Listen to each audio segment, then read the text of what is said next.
దేవునికి స్తోత్రం కలుగుతాడు. దేవునికి స్తోత్రం కలుగుతాడు. రైట్, దేవుని మాట్లాడుతున్నా. సమూయేలు ఎవరితో మాట్లాడుతున్నాడు అంటే సౌలుతో. సౌలు ఎవరు? ఇశ్రాయేలు ప్రాంతానికి, ఇశ్రాయేలు రాజ్యానికి రాజు. ఎవరు ఏర్పాటు చేసుకున్న రాజు? ప్రజలు కోరుకున్న రాజు, దేవుడు ఏర్పాటు చేసిన రాజు, దేవుడు ఏర్పాటు చేసిన రాజు. అయితే సందర్భం ఏమిటంటే సౌలు ఒక ప్రాంతానికి యుద్ధానికి వెళ్ళలా వద్దా అని సమూయేలు దగ్గరికి వచ్చి, ఆ రోజుల్లో ఏ పని చేసినా, ఏ ప్రయాణం చేసినా, ఏమండి ఏ నిర్ణయం చేసినా ప్రవక్తలు అనగా సేవకులను అడిగేవారు. ఇప్పటికీ మన సంఘంలో అదే పద్ధతిని చాలా మంది కొనసాగిస్తారు. ఏ పని చేసినా, ఏ పని ప్రారంభించినా, ఏ ప్రయాణానికైనా వారికి ప్రార్థన అవసరం. అలాగే సమూయేలు దగ్గరికి సౌలు వెళ్ళాడు. వెళ్ళి అడిగాడు, ఇగో పలానా ప్రాంతానికి నేను యుద్ధానికి వెళ్ళాలా అడిగితే, వెళ్ళు కానీ అక్కడి నుంచి ఏది కూడా తీసుకురావడానికి వీల్లేదు అని సమూయేలు దేవుని మాటగా చెప్పాడు ప్రార్థన చేసి. ఈయన వెళ్ళాడు, అందరినీ జయించాడు, అన్నీ బాగానే ఉన్నాయి. ఆ రాజుని మాత్రం బ్రతకరించాడు. అలాగే వాటి పశువులను చూసినప్పుడు ఏమండి మరి దీనికి మాంసాపేక్ష లేకపోతే మరేంటో తెలియదు, కానీ పశువుల్ని చూసినప్పుడు చాలా బలిష్టంగా ఉండడంతో అబ్బా వీళ్ళ పశువులు ఎంత బలిష్టంగా ఉన్నాయి, చాలా బాగున్నాయని చెప్పి ప్రతి జాతిలో అక్కడ ఉన్న పశువులన్నింటిలో శ్రేష్టమైనవి అంట. ఎవరికి శ్రేష్టమైనవి? సౌలు దృష్టికి శ్రేష్టమైన వాటిని అన్నింటినీ కూడా తీసుకొని వచ్చేసారు. వచ్చేస్తే మరి పశువుల్ని కొత్త ప్రాంతానికి తరలిస్తే అవి సైలెంట్గా ఉంటాయండి, అరుస్తా ఉంటాయి, భయంతో అరుస్తా ఉంటాయి.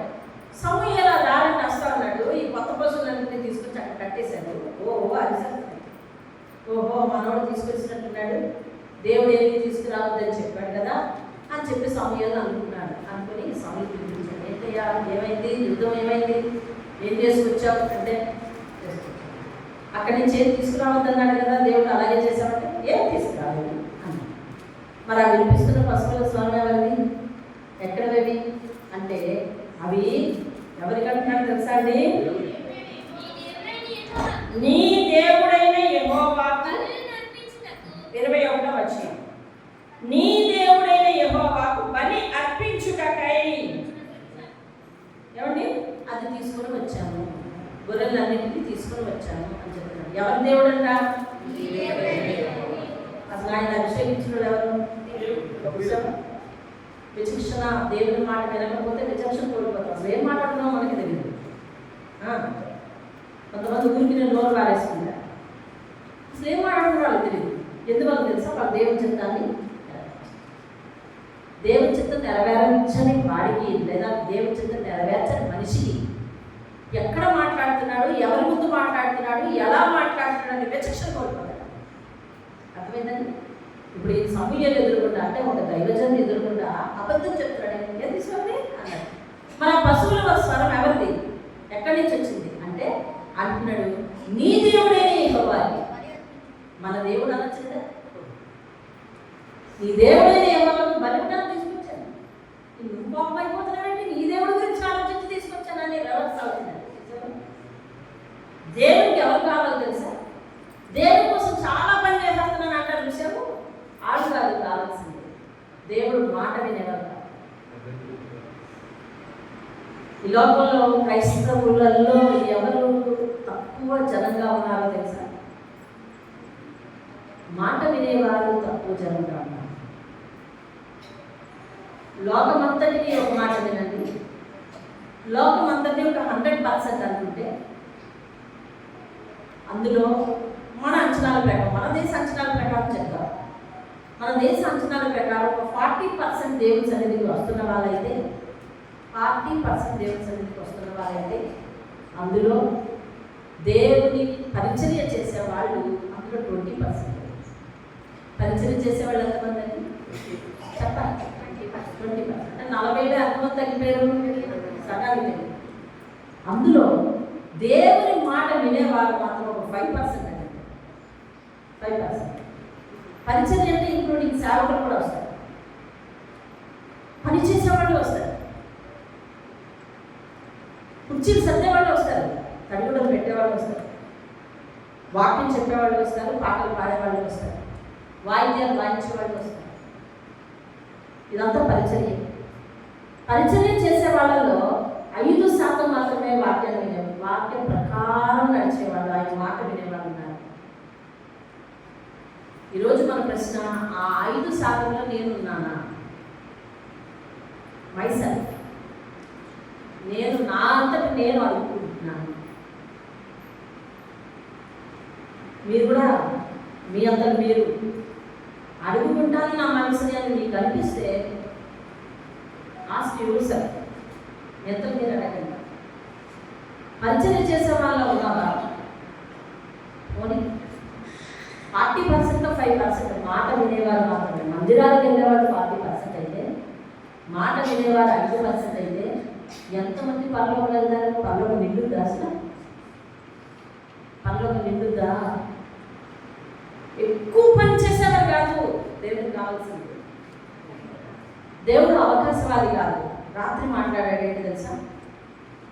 మీరు ఆత్మీయంగా కూడుకుని రాడు, మారవేక మీరు అలాగే ఉండండి, పర్వాలేదు. దేవుడు యంత్రం కాదు, మాట్లాడండి. దేవునికి అనుభవాలు ఉన్నాయి, అనుభూతులు ఉన్నాయంటండి. అనుభవం ఏంటో తెలుసా?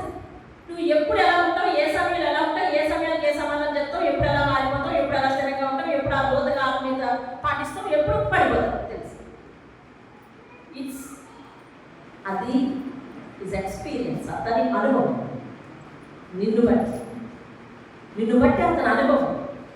ఎప్పుడు మాట మారుస్తావు, ఎప్పుడు మాటిస్తావు, ఎప్పుడు కనిపిస్తావు, ఎప్పుడు మాయమవుతావు, ఎప్పుడు నిలబడతావు, ఎప్పుడు పడిపోతావు, ఇవన్నీ ఇస్ ఎక్స్పీరియన్స్ అబౌట్ యూ. నీ గురించి ఆయన అనుభవం, అనుభూతులు ఉన్నాయంట. అంటే ఏంటో తెలుసా? ఇక ఇక్కడ దేవుడు సమూయేలు మాట్లాడుతున్నాడు. ఒకడు ఆజ్ఞలు కైకొనడం వల్ల యెహోవా సంతోషిస్తాడు. సంతోషించడం, దుఃఖించడం, బాధపడటం, పశ్చాత్తాపపడటం, ఏడవటం, స్పందించడం, ఇవన్నీ అనుభూతులు. అనుభూతులు. దేవుడిని ప్రార్థన స్పందిస్తున్నాడు అంటే ఆయన అనుభూతి చెందుతున్నాడు. నీ ప్రార్థనకి, నీ స్థుతులకు ఆనందిస్తున్నాడు అంటే అనుభూతి చెందుతున్నాడు. నీ అవిధేయతకు దుఃఖపడుతున్నాడు అంటే అనుభూతి చెందుతున్నాడు. చూస్తావా? ఆయన అనుభూతులు అంటే లోపల మనం ఎగ్జిబిట్ చేసే ఏమంటారు వాటిని, వాటిని ఇంగితాలు అంటారు, సైకాలజీ భాష ఇంగితాలు అంటే సంజ్ఞలు, మానసిక సంజ్ఞలు. నువ్వు చెప్పిన మాట నాకు నచ్చలేదు, నేను మొహంగా పెడుతున్నాను, ఇది ఒక సైన్. ఇవన్నీ సైన్ ఇంగితాలు. అలాగా దేవునికి అనుభూతులు ఉన్నాయి. దేవునికి ఎవరు కావాలంటే దేవుని కోసం చాలా పని చేసేసేవారు కాదు, దేవుడు చెప్పినట్టు చేసేవారు కావాలి. దేవుని అందులో ఉన్నావా? ఆలోచించు. అందులో మనం ఉన్నామా? ఈరోజు ప్రశ్న ఆలోచించు. విధేయత ఎక్కడి నుండి వస్తుందో తెలుసా? అంతరంగంలో నుంచి. ఎక్కడి నుంచి? పవిత్రత ఎక్కడ ఉంటుంది? అంతరంగంలో ఉంటుంది. అంతరంగంలో పవిత్రత ఉంటే దేహాన్ని పవిత్రంగా కాపాడుకుంటాం. అంతరంగంలో విధేయత ఉంటే మన జీవితాన్ని విధేయతగా నడిపించుకుంటాం. పవిత్రత, విధేయత రెండు అంతరంగంలో ఉన్నప్పుడు నీ ప్రార్థన దేవునికి ఇంపైన సువాసన ఉంటుంది. దేవుని స్తోత్రం. హల్లెలూయా. అంతరంగానికి సంబంధించింది. దేవుడు సమూయేలుతో అన్నాడు, నువ్వు దావీదుని దీవించడానికి, అభిషేకించడానికి ఆ ఇంటికి వెళ్ళు అన్నాడు. దావీదు ఎలా ఉంటాడో నీకు తెలియదు. అప్పుడు ఎవరు అతను అని అంటే యెష్షీ కుమారుడు, యెష్షీ వాళ్ళు ఇల్లు ఎక్కడ అని చెప్పు, అడిగితే చెప్తారు అని చెప్పి పంపించాడు. వెళ్ళాడు. ఆ ఊరు వెళ్ళగానే యెష్షీ ఇల్లు ఎక్కడ అని అడిగితే వాళ్ళు చెప్పారు. చెప్తే ఏం బాబు మా ఇంటికి వచ్చారు, ప్రవక్త గారు మీరు అడిగితే దేవుని యాజకులు మీరు మా ఇంటికి ఎందుకు వచ్చారంటే మీ అబ్బాయిని దేవుడు అభిషేకించమన్నాడు, అందుకని వచ్చాను. రండి బాబు కూర్చోండి అనగానే వాళ్ళు పెద్ద అబ్బాయిని తీసుకొచ్చారు. వాళ్ళు పెద్ద అబ్బాయి అంట చాలా పొడుగుంటాడంట, చాలా మంచి ఆకారం ఉందంటే కొంతమంది మనుషులు ఎలా ఉన్నారు తెలుసా, చక్కని హైట్, ఆర్మీ పనికొచ్చేలా ఉంటారు. అదేంటంటే ఆర్మీ పనికొచ్చేలా ఉంటారు, చక్కగా హైట్. ఆర్మీకి అవే కదా కావాలి, మంచి దేహదారోగ్యం, ఒడ్డు పొడవు బాగున్నాయి, అన్నీ బాగున్నాయండి, రంగు రూపు అన్నీ బాగున్నాయండి. సమయాలు మీరే కావాలి, దేవుడు కోరుకున్నవాడు ఇలాగే కదా ఉంటాడని చెప్పేసి లేచి అభిషేకించేద్దామని లేచిపోయేసరికి దేవుడు అంటున్నాడు, మనుషులు పై రూపమును లక్ష్య పెట్టుదురు కానీ యెహోవా హృదయమును లక్ష్య పెట్టువాడు. ఆ సందర్భంగా చెప్తున్నాడు దేవుడు ఏమని, దేవుడు అంటే ఏ లక్ష్య పెట్టువాడంటాము, దేవుడు ఏ రూపాలు లక్ష్య పెట్టువాడు, అంతరంగమును లక్ష్య పెట్టువాడు. ఇప్పుడు అంతరంగంలో ఏముండాలి తెలుసునండి, విధేయత. విధేయత ఉంటే నువ్వు మాట వినేవాడు అవుతావు. అంతరంగంలో విధేయత, అంతరంగంలో పవిత్రత ఉన్నప్పుడు మనము దేవునికి చక్కగా నిజంగా ప్రార్థన చేసేవాళ్ళం అవుతాం. ఎప్పుడైతే నిజంగా ఎంతో మాట్లాడుతున్నామో, యథార్థంగా మాట్లాడుతున్నామో, అప్పుడు ఇద్దరికి మధ్య ఏం పెరుగుతుందో తెలుసా, రేపటి పెరుగుతుంది దేవునికి నీకు మధ్య.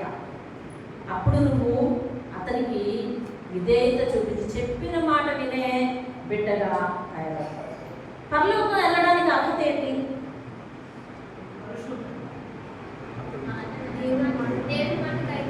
చూసారా, అందరూ అన్ని అభిప్రాయాలు చెప్తున్నారు, అందుకే సైలెంట్ ఉంటుంది. అందరూ అన్ని అభిప్రాయాలు చెప్తున్నారు. అలా కాకుండా పరలోకం వెళ్ళడానికి 10 లక్షల ఫీజు అన్నారు అనుకోండి, గౌరాజు 10 లక్షలు కాదు కదా, ₹1,00,000 నేను కట్టనంటాను అన్నమండి. ఎట్టి పరిస్థితుల్లో ఫీజే కానీ పెడితే కనుక రాజేష్ ఒక ఫీజు పెడితే అలా ఉంటుంది. పరలోకానికి వెళ్ళడానికి 10 లక్షల ఫీజు అన్నాడు, ఎక్కడైనా అన్నాడు అనుకోండి. అంటే ఏదో బాధపడతాం. బాధపడి ఏం చేస్తాం తెలుసా, ముందు నేను యజమాని కదా నాకు కట్టుకుంటానంటారు వాళ్ళు. అదేనా, లేదు అకౌంట్ అంతా నా చేతికిచ్చావు కదా, నేను కదా పిన్ కోడ్ చెప్తే నీకు వస్తుంది కాబట్టి ముందు నేను కట్టుకుంటానంటే తింటా. ఎవరికి వాడాలనుకుంటే పిల్లల సంగతి ఏంటి చూసావా. ఎందుకంటే పరలోకం ఫీజుల మీద ఆధారపడలేదు, అంతరంగంలో ఉన్న ఫ్యూజ్ మీద ఆధారపడుతుంది. ఈ అంతరంగంలో ఫ్యూజ్ ఎట్లా పనిచేస్తుంది, నీకు పవిత్రంగా పనిచేస్తుందా, విధేయతగా పనిచేస్తుందా, ఏమంటే నిదానంగా పనిచేస్తుందా, ఏమంటే దేవుడి మాట చెప్పే విధంగా పనిచేస్తుందా, అయితే నువ్వు పరలోకం వెళ్తావు. దేవుని స్తోత్రం హల్లెలూయా. వినండి, దేవుడి మాట వినేవారంటే ఎట్లా ఉంటారు అది కదా తెలుసుకోవాలి. దేవుడి మాట వినేవారు ఎట్లా ఉంటారు? ఇప్పుడు ఈయన సౌలు, మీరు వినండి, చట్టపిల్లలాగా అలా చేస్తుంటారు, మీరు వినండి. దేవుడి మాట వినేవారు ఎలా ఉంటారు? పాప అమ్మా ఏదైనా వెయ్యండి.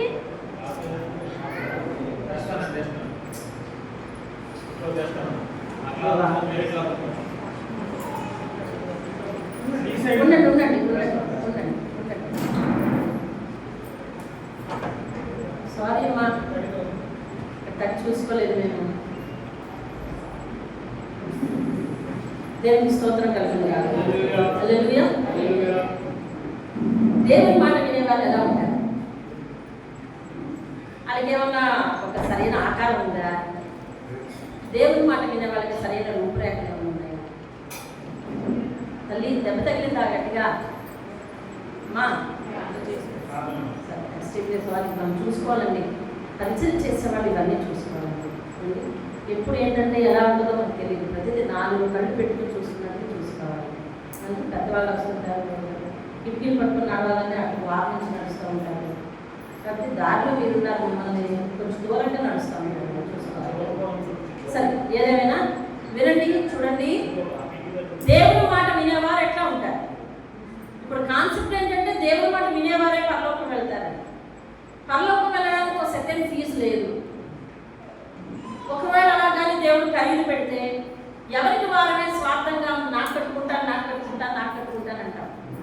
అలా కాకుండా దేవుని రాజ్యం చేరాలి అంటే దేవుని మాట వినేవారినే చేరుస్తానని దేవుడు చెప్పాడు. ఎక్కడ చూడండి, మత్తయి సువార్త 7వ అధ్యాయం, మత్తయి సువార్త 7వ అధ్యాయం 21-22 వచనాలు చదువుతాను చూడండి.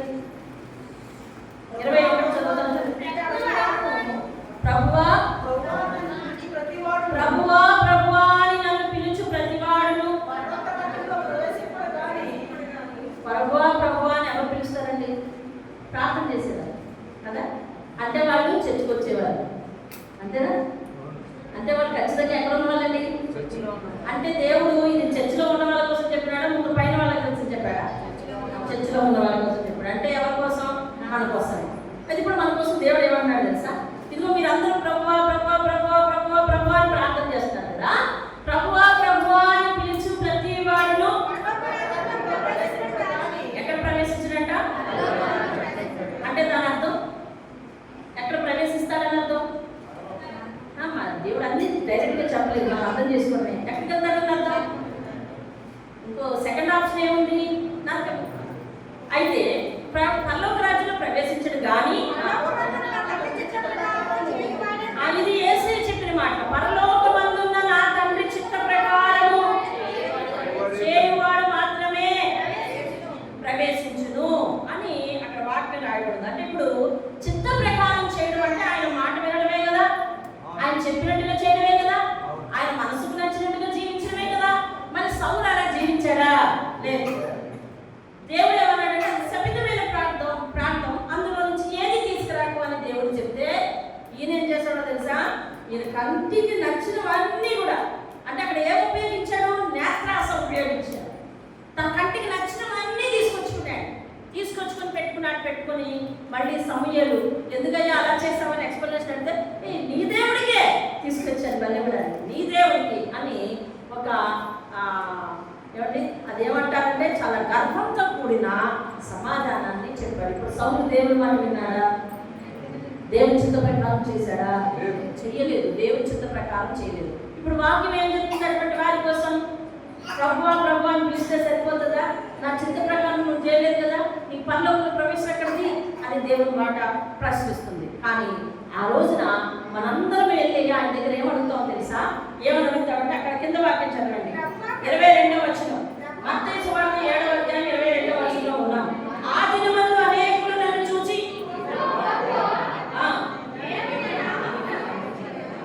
నేను నీ నామమున నీ వాక్యాన్ని ప్రవచించలేదా, నీ నామమున దయ్యాలను వెళ్ళగొట్టలేదా,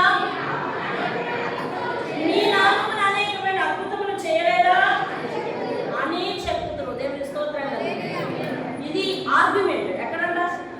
దేవునితో చేసే ఆర్గ్యుమెంట్. ఎక్కడ చేస్తామంట? ఆ రోజు తీర్పు దినమున మనందరం దేవుడి సన్నిధికి వెళ్ళిపోయి ఏమండి ఆయన ఏమంటాడంటే ఇంకో నువ్వు నా చిత్త ప్రకారం చేయలేదు కాబట్టి నీవు పరలోక రాజ్యానికి రావడానికి ఎలిజిబిలిటీ లేదు అని పక్కన పెడితే మనందరము తిరిగేసి ఇలా అడుగుతామంట. ఏమని? అయ్యో నేను ఎన్ని ప్రార్థనలు చేశానయ్యా, ఎన్ని ఉపవాస ప్రార్థనలు ఉన్నాను, ఎన్ని ఆన్లైన్ ప్రార్థనలు వచ్చాను, ఎంత డబ్బు వెచ్చించాను, ఎంత సమయాన్ని వెచ్చించాను, ఏమండి ఎంతమందిని మీ దగ్గరకు తీసుకొని వచ్చాను, ఎంతమందికి సువార్త వినిపింప చేశాను, ఎన్ని రీతిలుగా నేను బ్రతికాను, ఎన్నిసార్లు సాక్ష్యం ఇచ్చాను తెలుసా? నేను ఇతరుల కొరకు ప్రార్థన చేస్తే వాళ్ళ జీవితం బాగుపడింది తెలుసా? నేను ఇతరుల కొరకు ప్రార్థన చేస్తే వాళ్ళ జీవితంలో దయ్యాలు పోయినాయి, ఇతరుల కొరకు ప్రార్థన చేస్తే వాళ్ళు గుణపడ్డారు అని ఆయన దగ్గర ఎంత చెట్టా చెప్పినా ఆయన మాత్రం మాట విన్నవా లేదా అంటే ఇక్కడ ఆలోచించవలసిన విషయం ఉంటుంది. మనం ఇతరులకు ప్రార్థన చేస్తే ప్రార్థన నెరవేరేది, దాని అర్థం దేవుని ఆత్మ మన మీద ఉంది. ఆలోచించండి. దేవుని లేఖనాలను పరిశీలించడానికి, అర్థం చేసుకోవడానికే మనం దేవుని సన్నిధికి రావాలి. అర్థం చేసుకుని ఏం చేయాలంటే అనువర్తింప చేసుకోవాలి, అప్లై చేసుకోవాలి. అప్లై చేసుకుని ఏం చేయాలంటే నేను దాని ప్రకారం ఉన్నానా లేదా అనే టెస్ట్లోకి వెళ్ళాలి. టెస్ట్లోకి వెళ్ళి ఏం చేయాలంటే తీర్మానం చేసుకోవాలి. దేవుని ఈ ప్రాసెస్ జరగాలి ప్రతి ఒక్కరి ఆత్మ. ఇది జరగకపోతే నువ్వు సజీవంగా లేనట్టు. అర్థమవుతుందండి? ఓ బండరాయి మీద నీళ్లు పోయి అది తీసుకుంటుందండి, తీసుకోవాలి, కుళ్ళింపజేస్తారు. అలాగే నీ మీద పడ్డ వాక్యాలు అలాగ కుళ్ళిపోకూడదు, ఇంకిపోవాలి. నీ మీద పడ్డ ఆ వాక్యాలు తుల్లిపోకూడదు. రాయి మీద మొక్క పాతాలనుకున్నాను, బతుకుతుందా? భూమిలో మొక్క పాతాలనుకున్నాను, బతుకుతుందా?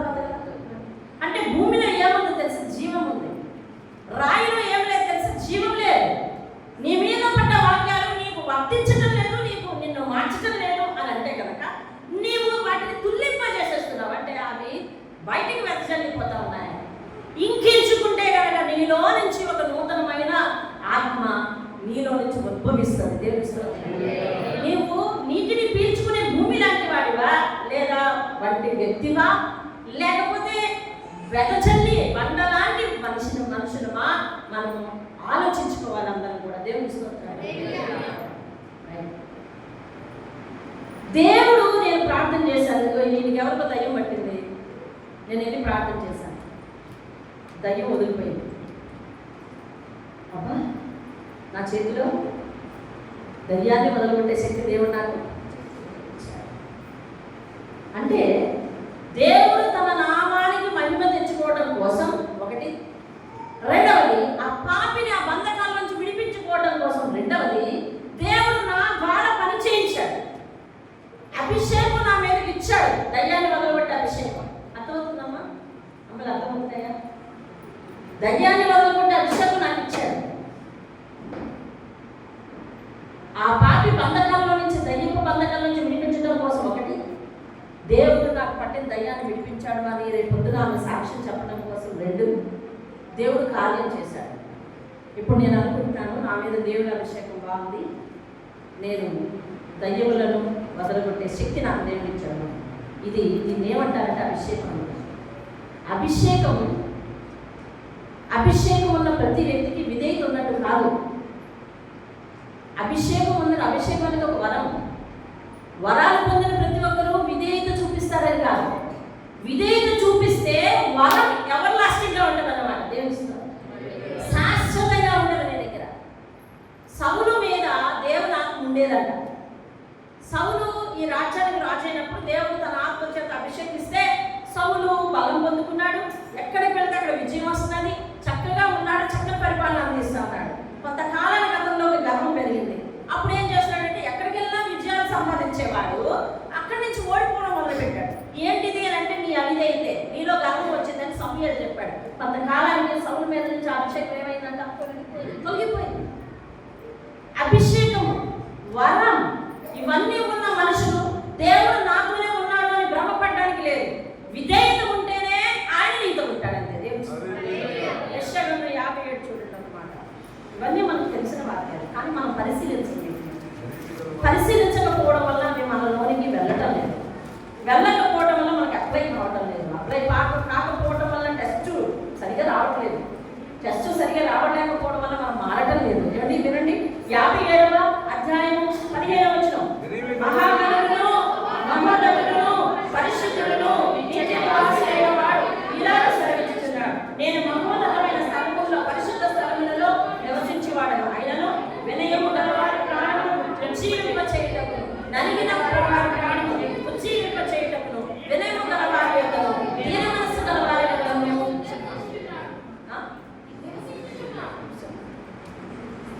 ఉంటున్నాను అనలేదు, నివసించుచున్నాను. నివాసం ఏర్పాటు చేస్తున్నాడంటే నివాసం, పర్మనెంట్ ప్లేస్, నివాసం ఏర్పాటు చేసుకున్నాడంటే దేవుని స్తోత్రం కలిగి.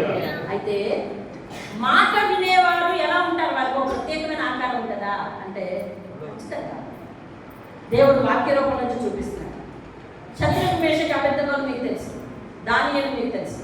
వారు ఎదుర్కొన్న మరణాన్ని పెట్టారు. ఇదిగో నువ్వు మాట వినకపోతే అగ్నిగుండంలో వేసేస్తామని వెళ్ళని, నువ్వు మాట వినకపోతే సింహాల పొలంలో వేసేస్తామని ఆయన్ను వాళ్ళు ఎదుర్కొంటా ఒక మరణం అనే టాస్క్ పెట్టి, నువ్వు దేవుని మాట వింటావా మా మాట వింటావా తెలుసుకునేసారు అన్నారు. ఎంత సింపుల్ చేశారు. నువ్వు దేవుని మాట వింటావా మా మాట వింటావా తెలుసుకో అన్నారు. వాళ్ళు చెప్పారు, మేము దేవుని మాట వింటాం. దేవుని మాట వినే వారికి ఒక స్పెషల్ రూపం ఎక్కడుందో తెలుసా? అంతరంగంలో ఉంది. దేవుని మాట వినే వారికి స్పెషల్ ఆకారం ఎక్కడుందో తెలుసా? అంతరంగంలో ఉంది. అందుకే దేవుడు ఏమన్నాడంటే, పైన స్ట్రక్చర్ కాదు నేను చూసేది, అంతరంగం చూస్తాను. దేవుని మాట వినే వారికి ఒక ప్రత్యేకమైన ఆకారం ఉందా అంటే ఉంది, అంతరంగంలో ఉంది. దేవుని మాట విధేయత చూపించే వారికి ఒక స్ట్రక్చర్ ఉందా అంటే ఉంది, అంతరంగంలో ఉంది. దాన్నే చూస్తానంటున్నాడు రూపం అన్నాడు అక్కడ. మనుషులు లక్ష్య పెట్టినట్లు నేను పై రూపమును లక్ష్య పెట్టిన. రూపం అనగా అక్కడ ఏం చేస్తున్నాం? స్ట్రక్చర్. అంటే మాట వినేవారికి ఒక స్ట్రక్చర్ ఉందండి. అది ఎక్కడుంది? అంతరంగంలో. అందుకనే మా అంతరంగ పురుషు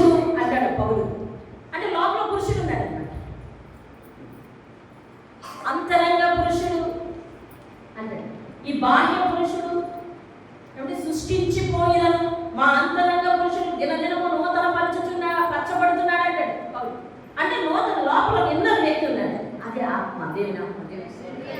హల్లెలూయా. లోపల మాట వినేవాళ్ళకి ఒక ప్రత్యేకమైన స్ట్రక్చర్ ఉంటుందా? ఉంటుంది. నన్ను వేరే ప్రదేశంలో పెట్టిన తర్వాత ఈ దేవుని మాట వినే ఆవిడ లేదా మీరు చూసి చెప్పేటంటే ఎవరు చెప్పలేరు కూడా.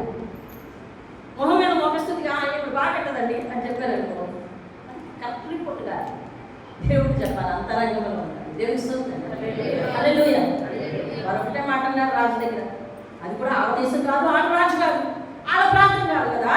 ఆ సమయంలో అన్నారు, రాజా ఇందు నిమిత్తము నీకు సమాధానం ఇవ్వాలనన్నా ఆలోచన మాకు లేదు. మా దేవుడు రక్షించుటకు సమర్థుడు. ఒకవేళ రక్షింపకపోయినా నీవు నిలబెట్టిన ప్రతిమకు మేము నమస్కరించము అంటే దేవుని మాట వింటాము, నీ మాట వినము అది వేరే డైరెక్షన్లో చెప్పారు. నువ్వు చెప్పాలనుకుంటే చక్కగా మంచి డైరెక్షన్లో చెప్పాలి. రాజా నీ మాట వినము చెప్పుకొచ్చారు, దేవుడిని చెప్పుకొచ్చారు. దాని ఏంటి అంటున్నాను, అయితే నేను సింహపూర్లో పడేస్తాం రెడీయా అంటే రెడీ అంటున్నాడు. మాట వినేవాళ్ళ స్ట్రక్చర్ వేరే ఉంది. అది అంతరంగంలో దేవుడు చూసేది. దేవుడి స్తోత్రం కాదు. చాలా మందికి బైబిల్లో చాలా వరాలు ఇచ్చాడు. పౌలుకు రాజ్యాధికారం ఇచ్చాడు, మంచి రూమ్ ఇచ్చాడు. సౌలు అంటే చాలా 6 అడుగులు వ్యక్తి, మంచి రూపం ఇచ్చాడు, రాజ్యాధికారం ఇచ్చాడు. సంసోనికి బలం ఇచ్చాడు, అతనికి ఉన్న బలం ఎవరికి లేదు. సొలొమోనుకి ఐశ్వర్యం ఇచ్చాడు, జ్ఞానం ఇచ్చాడు. అర్థమైందండి? ఇవన్నీ దేవుడు ఇచ్చిన వరాలే అవునా కాదా చెప్పండి. అంత మాత్రం చేత నిరంతరం దేవుడు వాళ్ళతో ఉన్నాడా? లేదు. పోగొట్టుకున్నది ఎవరు? వాడు. అభిషేకం మనిషి మీద ఉన్నంత మాత్రాన, వరం మనిషి మీద ఉన్నంత మాత్రాన దేవుడు మన ప్రార్థనలు ఆలకించి మన జీవితంలో ఇతరుల జీవితంలో కార్యం చేస్తున్నాడు అన్నంత మాత్రాన దేవుడు పర్మనెంట్ గా మనతో స్టే చేస్తున్నాడని అర్థం కాదు. నీలో విధేయత ఉంటే కనుక ఆయన నిరంతరం నీ దగ్గర స్టే చేస్తాడని వాక్యం చెప్తుంది. అంటే ఇప్పుడు నువ్వు ముఖ్యంగా భావించాల్సిన దేవుడు ఏంటంటే, నాలో దేవుని మాట వినే తత్వం ఉందా లేదా, ఇది పరీక్షించుకో. సందర్భానికి ఒకలాగా ప్రవర్తించడం కాదు. అర్థమైందా? దేవుడు మాటను సరి చేసుకున్నాడు, చేసుకున్నావా? దేవుడిని తలంపులు సరి చేసుకోమన్నాడు, చేసుకున్నావా? పవిత్రత మాట్లాడుతున్నాడు, దేవుడు పవిత్రతను సరి చేసుకోమన్నాడు, చేసుకున్నామా? ఇవన్నీ కూడా అంతరంగంలోని స్ట్రక్చర్, అంతరంగంలోని రూపం. ఈ రూపాన్ని దేవుడు ఏం చేస్తాడంటే చూస్తాడట. దేవుని స్తోత్రం. హల్లెలూయా. కాబట్టి మీరేమనుకున్నారంటే, ఓ ఇంత పోస్ట్ ఉంది, ఇంత దేవుడు మనకి ఇచ్చిన అధికారం ఉంది, ఇంత జ్ఞానం ఉంది, కాబట్టి దేవుడు నాతోనే ఉన్నాడు, నేను ఏం చేసినా పర్వాలేదు అని అనుకున్నారు. కొంతకాలం వాళ్ళు ఏం చేసినా పర్వాలేదు అనుకున్నట్టే సాగింది. కానీ దేవుడు వారితో శాశ్వత జీవనం కొనసాగించలేదు. దేవుని స్తోత్రం. ఇప్పుడు దేవుడికి ఎవరు కావాలి మీరే చెప్పండి. దేవుని కోసం చాలా ఎక్కువ పని చేసేవారు, దేవుని కోసం చాలా శ్రమను పెట్టుబడి పెట్టేవారు కావాలా, లేకపోతే దేవుని మాట వినేవారు కావాలా? మాట వినే. ఇందాక మనం కొన్ని లెక్కలు వేసాం. మన జనాభా 100% అనుకుంటే అందులో 40% చర్చికి వచ్చేవారు, అంటే దేవుని ఎరిగినవారు. 40లో 20% మాత్రమే పరిచయం చేసేవారు. అందులో 5% మాత్రమే దేవుని మాట వినేవారు. ఇప్పుడు పరలోకి వెళ్ళేవారు పర్సంటేజ్ ఎంత చెప్పచ్చు? 5%. ఇది కూడా వారి విశ్వాసాన్ని చివరి వరకు కొనసాగించుకుంటారు. విశ్వాసాన్ని కొనసాగించుకోవాలి, రోజు కొనసాగించుకోవాలి. అది డైలీ యాటిట్యూడ్ కావాలి. యాటిట్యూడ్ అనేది ఎక్కడి నుండి వస్తుంది అంటే బాహ్య రూపం నుంచి కాదు కదా వచ్చేది. యాటిట్యూడ్ అంటే తెలుసు కదా మీకు, వైఖరి అంటే ఆ వ్యక్తి ప్రవర్తించే ప్రవర్తన ఎక్కడి నుండి వస్తుంది? లోపల నుంచి వస్తుంది యాటిట్యూడ్. యాటిట్యూడ్ అనేది ఒక ఇన్నర్ బిహేవియర్, అంతర్గతంలో ఉన్న ప్రవర్తన. దేవుని విషయంలో నీ యాటిట్యూడ్ ఏంటి, నీ వైఖరి ఏంటి? దేవుని మాట పెట్టినావా, లేకపోతే నీకు నచ్చినట్టుగా నువ్వు రూల్ చేసుకుంటా పోతున్నావా? నీకు నచ్చినట్టుగా నువ్వు రూల్ చేసుకుంటా పోతా ఉన్నావా? కాదు, దేవునికి నచ్చినట్టుగా మనం నడవాలని. దేవుని స్తోత్రం. హల్లెలూయా. కాబట్టి వరం అనేది మనల్ని అందరిలోకి ఫోకస్ చేయొచ్చు. అదేంటంటే ఇప్పుడు ఉదాహరణకు ఒక వ్యక్తి ఒక కుటుంబాన్ని నడిపించాడు చర్చికి. ఆ కుటుంబం చాలా దేవుని దగ్గరికి వచ్చిన తర్వాత లబ్ధి పొందింది అనుకున్నాం. వాళ్ళు చాలా అభివృద్ధి చెందాలి అనుకున్నాం. వాళ్ళు దేవుని స్తోత్రాలు చెప్తూ మధ్యలో ఎవరిని తలుచుకుంటారో తెలుసా? ఈ నడిపించిన వ్యక్తిని తలుచుకుంటారు. అవునా కదా? అవునా?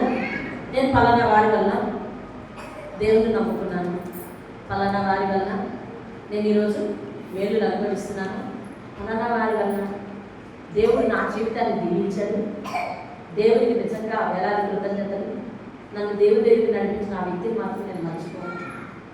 అంటే ఈ నడిపించిన వ్యక్తికి అవతల కుటుంబం యొక్క హృదయాలలో ఒక చిరస్మరణీయమైన స్థానం ఉంది. అదేనండి, అంటే వరం మనకు ఒక ప్రత్యేకమైన గుర్తింపుని ఇవ్వచ్చు, కానీ విధేయత దేవుడితో పాటు చివరి వరకు కొనసాగింపజేస్తుంది. దేవుని వరం ఒక వ్యక్తి జీవితంలోనో లేకపోతే సమాజంలోనో లేకపోతే చరిత్రలోనో ఒక గొప్ప వ్యక్తిగా నిలబెట్టచ్చు. సొలొమోను ఈ రోజుకి దేవుడిచ్చిన వరం లాగే ఉంది. ఎలాగా? ఇదిగో నీకంటే ముందు ఎవరు కూడా నీ వంటి జ్ఞానవంతులు ఉండరు, ఇక మీదట కూడా నీ వంటి జ్ఞానవంతులు రారు అని చెప్పాడు. రైట్, చరిత్రలో అతడు ఒక్కడే అయి ఉండొచ్చు. సంసోనికి దేవుడు బలం ఇచ్చాడు, చరిత్రలో అతను ఒక్కడే బలవంతుడు అయి ఉండొచ్చు. అర్థమైందండి?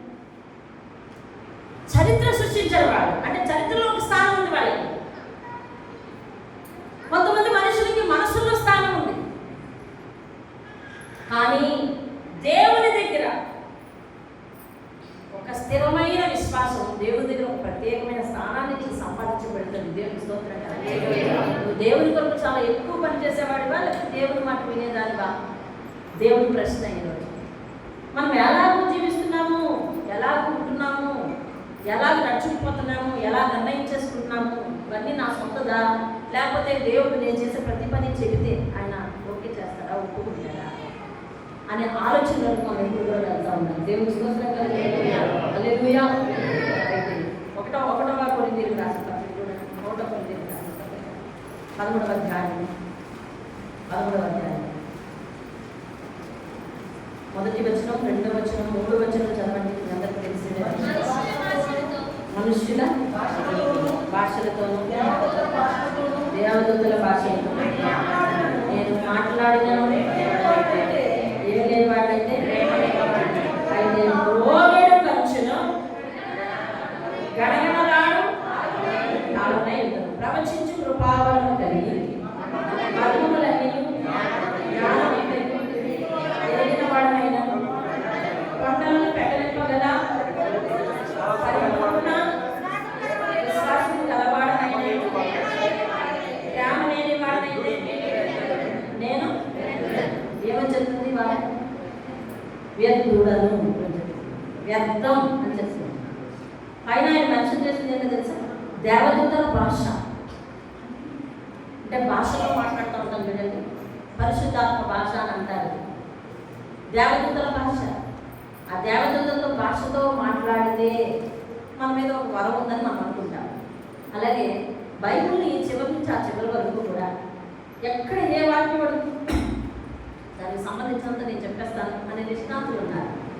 వారికి ఏముంది? జ్ఞానం ఉంది. వారికి ఏముందండి? జ్ఞానం ఉంది. ఒక వ్యక్తికి వరం ఉంది, ఒక వ్యక్తికి జ్ఞానం ఉంది. ఏమిటి? అలాగే కొండలను పెకలించేసేటటువంటి, కొండను బద్దలు చేసేటటువంటి శక్తి ఉంది.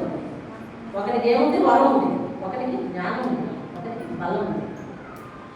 వీరందరికీ కావాల్సింది ఏంటో తెలుసా? దేవుడు కనపరిచిన ప్రేమ. ప్రేమ లేకపోతే అంటే అక్కడ ప్రేమ అనే ఒక లక్షణం, దేవుల్లో ఉన్న లక్షణాన్ని బట్టి దేవుడు అంతా ఆ వాక్యం చెప్పాడు. మీరు అర్థం చేసుకోవాలి, చదువుకున్నవారు. దీని ఆధారంగా, ఈ వాక్యం ఆధారంగా మనం జనరలైజేషన్ చేయాలి. చదువుకున్న వారికి పదం తెలుస్తుంది, జనరలైజేషన్ చేయాలి. ఈ వాక్యం ఆధారంగా దేవుడు, దేవాది దేవుడు యేసుక్రీస్తు తండ్రి అయిన దేవుడికి ఏం చూపించాడు? విధేయత. ఏం చూపించాడండి? విధేయత చూపించాడు.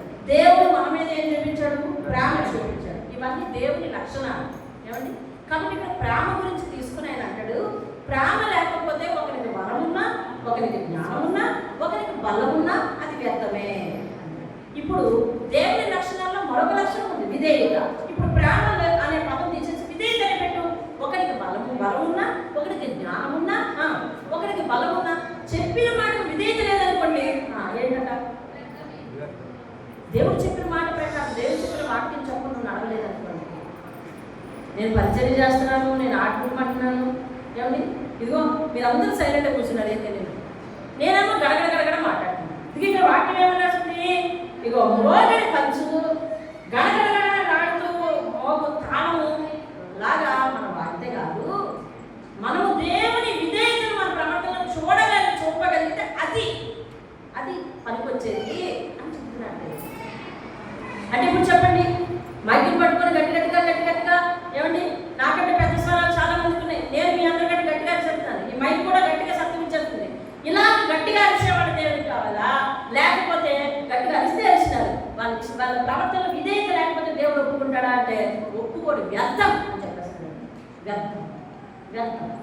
వ్యర్థం అంటే తెలుసా, అర్థం లేనిది అంటే నా ప్రవర్తన అర్థం లేదు అన్నమాట. నా ప్రవర్తన అర్థం లేదు, నేను చేసే పని అర్థం లేదని దేవుడు చెప్తున్నాడు. అలాగే నీ బిహేవియర్ ఎలా ఉంటుంది, విధేయత లేదా నీ దగ్గర, ప్రేమ చూపించలేవా, క్షమాపణ చూపించలేవా. ఇదిగో దేవుని లక్షణాలు ఏవైతే ఉన్నాయో ప్రేమ అనే పదం తీసేసి మిగతా పదాలు మిగతా లక్షణాలు పెట్టుకొని జనరలైజేషన్ చేసుకుంటది. ఇదిగో మనుషుల భాషలతోనూ దేవదూతల భాషలతోనూ నేను మాట్లాడిన విధేయత లేని వాడనైతే అని జనరలైజ్ చెయ్యు. మనుషుల భాషలతోనూ దేవదూతల భాషలతోనూ నేను మాట్లాడిన క్షమించే గుణం లేని వాడనైతే దేవుని లక్షణాలు ఏవైతే ఉన్నాయో అవన్నీ ఆ పదం దగ్గర, ప్రేమ అనే పదం దగ్గర పెట్టుకొని చదువుకున్నాం కదా మనందరూ. జనరలైజ్ చేయు. ఈ వాక్యాన్ని ఆ లక్ష్యంతో పోలికట్టు. ఏం చెప్తున్నాడు దేవుడు?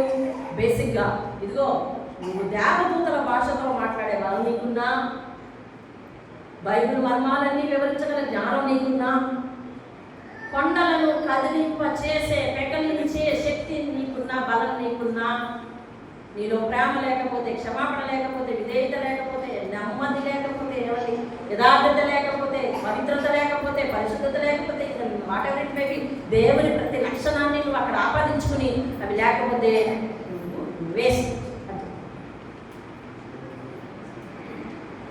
దేవుని స్టేట్మెంట్,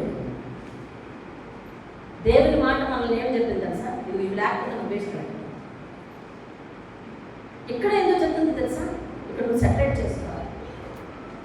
రేపొద్దున పరలోకంలో చెప్పదేదేంటి? దేవుని సింహాసనం ముందు అందరం తీర్పుకి ఎలా నిలబడతాం? వెంటనే నా పుస్తకం తీసేస్తాడు దేవుడు. నేను వెళ్ళిపోయాను సింహాసనం ముందుకి, వెంటనే పుస్తకం తీస్తాడు. పుస్తకం తీసి నా మొహం చూస్తాడు.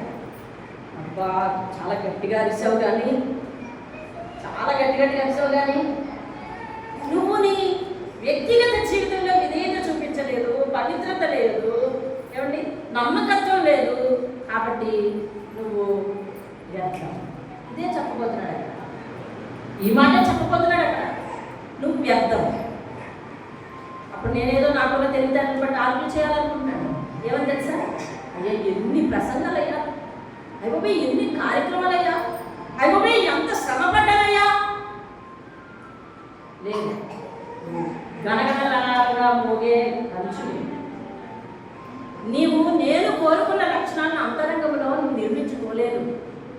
నీ అంతరంగ స్వరూపం చూస్తే నాకు నచ్చినట్టుగా లేదు. కాబట్టి నువ్వు ఈ పరలోకానికి రావడానికి వీల్లేదు. దేవుడు ఆ మాటనే మనకు అనేక సార్లు ఏమని చెప్పాడు తెలుసా? దాని మీద ఒక మెసేజ్ కూడా చేసాం మనం. పరలోకంలో ఏమి లేవండి, విన్నవాడు చెప్పాలి. పరలోకంలో ఏం లేవు, మరి ఏముంది? ఏ వాక్యం? ఈ వాక్యం అండి. ఈ వాక్యం ఎక్కడుంది? మన చేతిలో ఉంది. ద్వితీయోపదేశకాండంలో అదే మాట రాస్తాడు. ధర్మశాస్త్రము ఆకాశం మీద లేదు, అక్కడికి నేను ఎలా ఎక్కిపోదును అంటాడేమో మనిషి. ధర్మశాస్త్రము పాతాళంలో లేదు, అక్కడికి నేను ఎలా దిగిపోతానేమో అంటాడు మనిషి. ధర్మశాస్త్రము నీ ఒడిలోనే, నీ చేతిలోనే ఉంది. కాబట్టి జీవమును, మరణమును, ఆశీర్వాదమును, శాపమును అన్ని నీ ముందే ఉంచుతున్నాను. ఏది కావాలో నువ్వు కోరుకో అంటే వాక్యం మనలో పెట్టేసాడు దేవుడు. ఇప్పుడు ఈ వాక్యమే రేపొద్దున అక్కడ తెలిసి చెప్పేది. ఏమండి దీన్నే అక్కడ తెలిసి చెప్పేది. ఎవరైనా ఎక్స్ట్రాగా మాట్లాడడానికి లేదు. ఒకవేళ ఏమైనా తెలివితేటలు ఇక్కడ అక్షర లక్షణం ఉందని అక్కడ కూడా అర్థమని చూస్తే వాక్యాన్ని తీస్తాడు. ఈ వాక్యం ప్రకారం నీ అంతరంగ స్వభావం చూపించు అంటే ఏది లేదు కదా. లేకపోతే నేనేం చేయాలి కదా? వాదం లేదు. ఇంకా ఏం గెలిచింది? వాక్యం గెలిచింది. దేవునికి స్తోత్రం లేదు. ఏం గెలిచిందండి? వాక్యం గెలిచింది. అందుకనే దేవుడు రేపొద్దున దేనిని బట్టి మనకు తీర్పు తీర్చబోతున్నాడో అదే ఆగద్దు. నేను ఎందుకు అలా విశ్లేషించి చెప్తానంటే మీరు తొందరగా క్యాచ్ చేయగలరు. ఈ సంవత్సరం అంతా ఎండింగ్లో ఫైనల్ ఎగ్జామ్ ఉంది అవునా? ఏ సిలబస్ మీద? సంవత్సరం అంతా సిలబస్ మీద అవునా? సత్య పరీక్ష రాశారు కదా, ఏ సిలబస్ మీద? ఈ రన్నింగ్లో ఎగ్జామ్. నువ్వు చదివిన ధర్మశాస్త్రం మీదే, రేపు నీకు వేరే పుస్తకం తీసేసి ఆ పుస్తకం మా చర్చిలో లేదు, ఆ సిలబస్ మాకు చెప్పలేదు అన్నది లేదు. మనిషి ఏ విధంగానూ వాదన ఆడడానికి వీలు లేకుండా దేవుడు ఇక్కడ సమయాన్ని ఇచ్చి నీకు పాఠం చెప్తున్నాడు. ఆత్మీయ పాఠాలు, ఆత్మీయ దేవుని ఒడిలో నేర్చుకుని ఆయన ఒడిలో చేరి ఆయన పాఠాలు నేర్చుకుని నీ జీవితానికి ఏం చేయాలంటే తెలుసా? అవి అప్లై చేసుకోవాలి, అనువర్తింప చేసుకోవాలి. అంటే పోలిక పెట్టు చూసుకోవాలి, పరీక్షించుకోవాలి. అప్పుడు వాటిని పాటించడానికి ఒక తీర్మానం చేసుకోవాలి. భలే మాట్లాడేటండి దేవుడి వేళ అనుకుని మార్పులు వేసి వెళ్ళిపోవడం కాదు, మార్పు తెచ్చుకోవాలి. దేవుడు మార్పు తెచ్చుకోవాలి. నాకు మాట వినేవారు కావాలి. దేవుడు స్టేట్మెంట్ అది ఈరోజు. నేను చెప్పినట్టు చేసేవారు కావాలి. నా పని చేయండి, మంచిదే. పెద్ద పెద్దగా ప్రసంగాలు ఇవ్వండి, మంచిదే. మీ డబ్బు వెచ్చిస్తున్నారా, వెచ్చించండి, మంచిదే. కానీ చివరికి నేను ఫైనల్ చేసేది మాత్రం మాట వినేవారి కోసం, నా మాట చొప్పున నడిచే వారి కోసం నేను ఫైనల్ చేయబోతున్నాను. ఇందులో వాక్యాన్ని నీకు రేపు చూపించబోతున్నాను. ఇదే నీ మీద సాక్ష్యం పలకబోతోంది. అందుకని రాశాడు అక్కడ, ఆకాశము గతించినా భూమి గతించినను ఆయన ధర్మశాస్త్రంలోని ఒక పొల్లైనా సున్నా అయినా చెక్కు చదవకుండా జరిగిపోతుందంట. అంటే రేపొద్దున ఎవిడెన్స్ ఏది ఇదే, రేపొద్దున సాక్ష్యం ఏది ఇదే. అంత్యకాలంలో నువ్వు వినవలసిన బోధ ఇది, అంత్యకాలంలో నువ్వు నేర్చుకోవలసిన పాఠం ఇది, అంత్యకాలంలో నువ్వు టెస్టుకు నిలబడవలసిన అంశం ఇది. నీ అంతరంగంలో విధేయత ఉందా? అది అడుగుతున్నాడు. వాళ్ళని ఎదురు తీసుకొచ్చేసి నీ దేవుడికి ఫలించుకో రోజుకోటి అంటున్నాడు. దేవునికి కావాల్సింది విస్తారమైన బలులు కాదు. ఆయన చెప్తున్నాడు అక్కడ, ఒకడు విస్తారమైన బలులు అర్పించడం కంటే తన ఆజ్ఞను అంగీకరించుట వలన యెహోవా ఆనందించువాడై ఉన్నాడు. ఇందాక దేవుడు మాట్లాడాడు ఒక మాట, ఏంటది? దేవుడి యంత్రం కాదు, ఆయనకి అనుభవాలు ఉన్నాయి, అలాగే అనుభూతులు ఉన్నాయి. అనుభవాలు, ఎక్స్పీరియన్సెస్ ఉన్నాయి. అంటే నిన్ను బట్టి ఎక్స్పీరియన్స్ ఏంటది? ఈరోజు ఎలా ఉన్నాము, మొన్న ఎలా ఉన్నాము, రేపు ఎలా అవ్వబోతాము, నేను బట్టి నీ ప్రవర్తన బట్టి ఆయనకు ఒక ఎక్స్పీరియన్స్. నువ్వు ఎప్పుడు ఎలా మాట మారుస్తావు, నువ్వు ఎప్పుడు ఎలాగా భక్తి చేస్తావు, ఎప్పుడు ఎక్కువ ప్రార్థన చేసేస్తావు, ఎప్పుడు ప్రార్థన చేయడానికి టైం లేదంటావు. అసలు ఎవ్రీథింగ్ నీ ప్రవర్తనను బట్టి సమస్త విషయాలు ఆయనకు ఒక అనుభవం ఉంది, అలాగే అనుభూతి ఉంది. ఏంటో తెలుసా? నీ ప్రవర్తన బట్టి ఆయన ఆనందిస్తాడు కొన్నిసార్లు, నీ ప్రవర్తన బట్టి ఆయన దుఃఖపడతాడు కొన్నిసార్లు, నీ ప్రవర్తన బట్టి ఆయన పశ్చాత్తాపడతాడు కొన్నిసార్లు. ఏమండి? సౌలును రాజుగా చేసినందుకు ఆయన పశ్చాత్తాపడేను అని రాసిన వాక్యం. ఏర్పడ్డాడంటే ఆయన ఈ మనుషులని నరులను సృష్టించినందుకు దేవుడు పశ్చాత్తాపడేను. ఆదికాండం 6వ అధ్యాయంలో రాశాడు. సృష్టిని చేసినందుకు దేవుడు పశ్చాత్తాపడ్డాడు. పశ్చాత్తాపం అంటే రుచుకో. ఈ ఫీలింగ్ ఎవరికి ఉంటుందండి? మనుషులకు. మనకున్న అనుభూతులు దేవుడికి ఉన్నాయి. కాబట్టి దేవుడు ప్రతిదీ కూడా ఇదిగో నా పరిస్థితి, ఇదిగో నా మాట ఇది, దీని ప్రకారం నడుచుకోవాలని చెప్పి మన ముందే సమస్తమును ఉంచి మనలో విధేయతను ఆయన పెంపొందించాలని ఆశపడుతున్నాడు. దేవుని స్తోత్రం. హల్లెలూయా.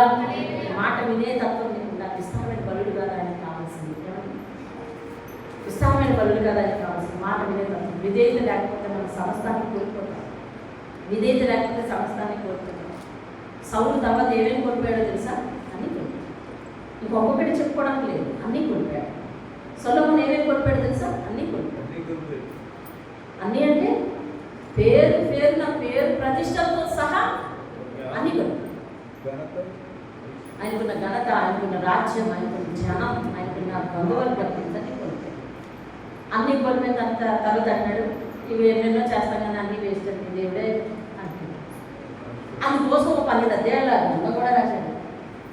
బుద్ధి తెలుసుకొని ఎప్పుడు అన్నీ పోగొట్టుకున్న తర్వాత దేవుడి ఉద్దేశం ఏంటో తెలుసా? అన్నీ పోగొట్టుకున్న తర్వాత కాదు తెలుసుకోవాలి. అన్ని కలిగి ఉన్నప్పుడే నువ్వు విధేయతగా ఉండాలి. దేవుని స్తోత్రం. హల్లెలూయా. అన్ని ఉన్నప్పుడే విధేయతగా ఉండాలి. శత్రుఘ్న మేషక్ అబేద్నెగో వారి ప్రాణాన్ని కోల్పోవడానికి ఇష్టపడ్డారు. మనం వాటిని దక్కించుకోవడానికి, మనం సుఖంగా జీవించడానికి, మనం సౌలభ్యంగా జీవించుకోవడానికి, దేవుని కోల్పోవడానికి ఇష్టపడుతున్నాం. దేవుని సమయాన్ని కోల్పోవడానికి ఇష్టపడుతున్నాం. మనము ఇష్టంగా జీవించడానికి, మనకు కావలసినవి అనుభవించడానికి దేవుడు అడ్డం వస్తున్నాడంటూ దేవుడిని కోల్పోవడానికి ఇష్టపడుతున్నాం. కానీ వాళ్ళు ఏం చేశారు తెలుసా? ప్రాణాన్ని కోల్పోవడానికి ఇష్టపడ్డారు. వారెక్కడ, నేనెక్కడ? అందరూ ఇలా చేసుకుంటే ప్రశ్న, వారెక్కడ, నేనెక్కడ అంటే అసలు ఇందులో ఎవరు మాట వినేవారు? అసలు వారే మాట వినేవారు. వారు దేవుడికి ఏమి ఇచ్చున్నారు? వారు దేవుడికి ఏం చేస్తున్నారు? మాట వినేవారు. అదే ప్రాణాలు కోల్పోవడానికి ఇష్టపడ్డారు. సౌలు మారిన తర్వాత, కొత్త నిబంధనలో సౌలు కోసం ఇప్పుడు మాట్లాడుతున్నాను. సౌలు మారి పౌలుగా అయిన తర్వాత సమస్తమును కోల్పోవటానికి, సమస్తమును నష్టముగా ఎంచుకున్నాను అంటాడు ఒక చోట, సమస్తమును పెంటగా ఎంచుకున్నాను అంటాడు ఒక చోట. ఆ పదం చూడండి. అంటే నేను ఏ మాత్రం కూడా ఎన్నిక చేయలేదు దాన్ని. నష్టపోయిన విషయంలో గౌరవ మీకు ఏదో నష్టం కలిగింది అనుకోండి, దాని మీద దేనికి ధ్యాస ఉంటుంది కదా. రేపు ఎలాగైనా దాన్ని కవర్ చేయాలని, వచ్చే సంవత్సరమైనా కవర్ చేయాలని, నష్టపోకుండా ఈసారి జాగ్రత్తలు తీసుకుని నష్టం మీద మనిషిని ధ్యాస ఉంటుంది. అందుకని పౌలు స్పష్టంగా ఏం చెప్పాడు తెలుసా? నేను ప్రతిదీ నష్టంగా ఎంచుకున్నాను అని ఒక చోట చెప్తే, నేను ప్రతిదీ పెంటగా ఎంచుకున్నాను. పెంట గురించి ఆలోచించాను. అంతగా దేవుని ప్రేమించిన వాళ్ళు. దేవుని స్తోత్రం. హల్లెలూయా. దేవుడు మాట్లాడుతున్నాడు. కళ్ళు మూసుకుని ఏం వాక్యం విన్నావో మనం చేసుకుని ప్రార్థనలకు వెళ్ళిపోతాం. దేవుని స్తోత్రం. హల్లెలూయా. వీలున్న వారు మోకరిద్దాం, లేకపోతే మోకరించలేని వారు, ఆరోగ్యం సహకరించిన వారు అలాగే ఉండి లేచి నిలబడగలిగిన వారు లేచి నిలబడి ప్రార్థనలో ఏమి పెడుతున్నాం. వాక్యాన్ని ఏమి విన్నాం? దేవుని కోసం చాలా చాలా పని చేసేవారు కాదండి. విధేయత కలిగి ఆయన మాట చొప్పున వినేవారు. ఆయన మాట చొప్పున వినేవాళ్ళు అన్ని వరాలు ఉన్న వాళ్ళు కూడా ఉంటారు.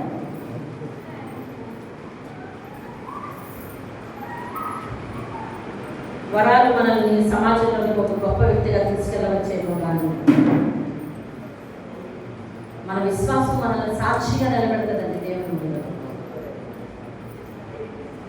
చరిత్రలో గొప్ప వ్యక్తులు కావడానికి కాదు, దేవుని ముందు గొప్ప సాక్షులు అవడానికి ప్రయత్నిద్దాం. మనకున్న వరాలను బట్టి, మనకున్న అభిషేకాన్ని బట్టి, మనకున్న విద్యను బట్టి, తలాంతులను బట్టి, మేధస్సును బట్టి, బలాన్ని బట్టి ఒక గొప్ప వ్యక్తులుగా నిలబడడానికి కాదు మన ప్రయత్నం. అవి ఉంటే ఉండవచ్చు, కానీ దేవుని ఎదుట గొప్ప సాక్షులుగా నిలబడడానికి ప్రయత్నిద్దాం. దేవుని ఎదుట, దేవుని సముఖం ఎదుట గొప్ప సాక్షిగా నిలబడడానికి ప్రయత్నిద్దాం. అభిషేకం దేవుని మన దగ్గర నిల్వ ఉంచదు, పని చేయించుకుంటుంది అంతే. అభిషేకం వరం మన చేత దేవుని పని చేయించుకుంటుంది అంతే. కానీ విధేయతని చూశారు, దేవుని నీ దగ్గర నిలవబెడతాడు, నిలిచుండేలా చేస్తుంది, నివాసం ఉండేలా చేస్తుంది, నిలవ ఉండిపోయేలా చేస్తుంది. అభిషేకము వరము దేవుని పని చేయించుకుంటుంది.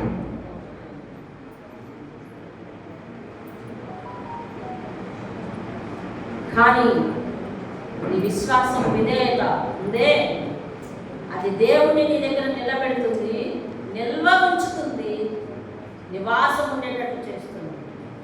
ఏది కావాలో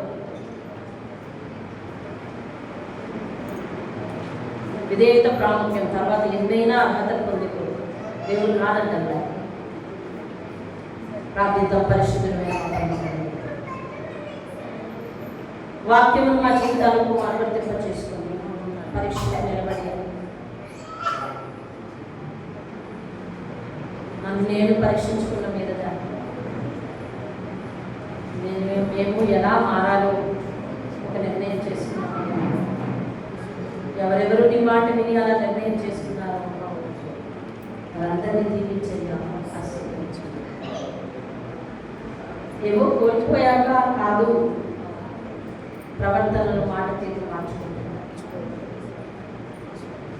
సమస్తమును కలిగి ఉన్నప్పుడే నీ దగ్గర బలమైన సాక్షిగా నిలబడడానికి సహాయం చేయాలి. నేనేమైనా కానీ నీ మాట వింటామయ్యా, నేను తీర్మానంలోకి నడిపించు. అటు మనసును చూసి నేను ఆనందించు వాడనై ఉన్నాను అని సరిస్తున్నాను. నాకు నచ్చినట్టుగా నేను నడుస్తాను అని తీర్మానం చేసుకున్న వారిని ఉదయాలను చూసి నీ మూర్ఖత్వమును బట్టి నేను చాటున ఏడ్చుదును అన్న మాట నేను జ్ఞాపకం చేసుకున్నయ్యా. రేపటి నుండి ఈ రోజు నుంచే, ఈ క్షణం నుంచే నివాసించిన ప్రవర్తన మార్పు, అంతరంగ రూపం మాలో మేము నిర్మించుకోవడానికి సహాయం చేయాలి. మా తెలివితేటల పేరు ప్రతిష్టలు నిర్మించగలము కానీ ఒక సాక్ష్యాన్ని నిర్మించలేమని భావించలేదు. సాక్ష్యం నిర్మించాలంటే కేవలం విశ్వాసం కాదు. నువ్వు చెప్పిన మాటలు దృష్టిలో పెట్టుకుని దాని ప్రకారం నడిచి ఆచరించి నీ వెనకే నీ మాట చెప్పుకునే అడుగులు వేసుకుంటూ వస్తాము. మేమందరం నీ సన్నిధిలో ప్రార్థిస్తూ మా ప్రార్థనలను మమ్మల్ని క్షమించి అంగీకరించి అనుమతి చేయమని యేసు నామములో అడిగి వేడుకుంటున్నాము.